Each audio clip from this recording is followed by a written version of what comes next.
La marguerite et les roses. Une marguerite dansait joyeusement dans le zéphyr printanier. Le destin l'avait fait pousser juste à côté d'un beau jardin de roses dont elle n'était séparée que par un fin grillage. Quelle chance de vivre ici, ne cessait-elle de se dire, surtout lorsque le vent soufflait dans sa direction et qu'alors elle pouvait humer avec délice le parfum enivrant de ses belles voisines. La marguerite vivait dans l'ombre des roses, car elle était beaucoup plus petite qu'elle. Mais quand le vent faisait pencher ces dernières un peu plus, alors les rayons du soleil arrivaient jusqu'à elle et lui réchauffaient le cœur. Et la marguerite riait, que la vie lui semblait belle. Le destin m'a vraiment fait un fabuleux cadeau en me faisant pousser juste à côté de ces jolies princesses, se disait chaque matin la marguerite, tout en ouvrant sa corolle. Le seul bémol dans tout cela était que la petite fleur des champs était timide. Elle n'avait jamais osé aborder les roses, se croyant indigne d'elles. D'ailleurs, ces belles dames aux royales colorettes fuselées et finement tourlées avaient-elles seulement remarqué sa présence, elle qui était toujours fièrement dressée en direction du soleil. Un jour pourtant, elle éprouva l'irrésistible envie de leur témoigner sa profonde gratitude.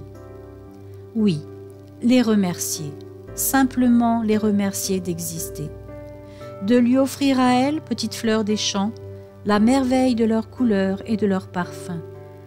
Et c'est ce qu'elle fit de sa voix fluette. « Merci beaucoup, lui répondit la rose la plus proche d'elle, se faisant ainsi la porte-parole de toutes les autres. Tu es très jolie, toi aussi. Tu nous enchantes de tes jolis pétales de neige. Quand le soleil darde ses rayons sur ton cœur, c'est comme un mini-soleil qui clignote pour nous, comme un clin d'œil du destin qui nous dit « tout ira bien ». Toute rougissante comme un coquelicot, la marguerite répondit « C'est vrai, vous m'avez remarqué ?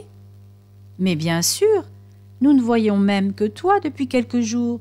Tu es notre ancre d'espoir, notre phare dans la brume, notre ange gardien. » « Votre ange gardien ? Mais comment ça ? Pourquoi ? Je ne comprends pas. Ne sais-tu donc pas ? Non ? Quoi ? Que suis-je censé savoir ? Eh bien, notre présence ici n'est pas fortuite. Mes sœurs et moi nous sommes semés, arrosés, taillés, cultivés uniquement pour être coupés, puis vendus un jour par les fleuristes à l'occasion des fêtes. La fête des mères, celle des grands-mères, la Saint-Valentin, etc. Certaines d'entre nous sont vendues fraîches, d'autres sont congelées pour être commercialisées en hiver. Nul d'entre nous n'en connaît le jour ni l'heure. Nous vivons avec cette épée de Damoclès au-dessus de nos pétales. Pendant plusieurs secondes, la marguerite resta muette. Elle ne savait plus quoi dire. Puis, retrouvant l'usage de la parole, elle répondit à la rose d'une voix émue. « C'est si triste. »« C'est vrai, c'est triste, je ne peux pas te contredire, mais c'est ainsi, c'est notre destin. Nous ne savons quel jour ni à quelle heure nous serons enlevés à notre tour. Mais l'un de nos plus grands plaisirs sur cette terre est de te regarder vivre et clignoter pour nous, jolie marguerite des champs. Toi qui vis en toute liberté sans crainte du lendemain, toi qui vis vraiment ta vie de marguerite. Ta joie de vivre nous enchante, elle nous fait rêver. Alors s'il te plaît, fais-nous une faveur. Continue de danser et de clignoter pour nous, tu veux bien ? » Tout émue, la marguerite courba sa tige et pencha sa collerette vers le sol en signe d'assentiment. Puis, tout en se redressant, elle sentit son cœur se gonfler de joie et de reconnaissance. Ainsi, maintenant elle savait enfin pourquoi elle existait, pourquoi elle se trouvait en cet endroit précis, à cette heure précise. D'une voix enthousiaste, elle répondit à la rose avec un grand sourire.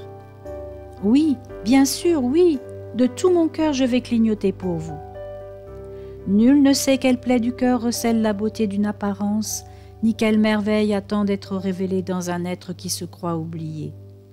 Aimons la vie qui nous est donnée de vivre, et pour un instant, chaque instant, faisons le choix d'être heureux.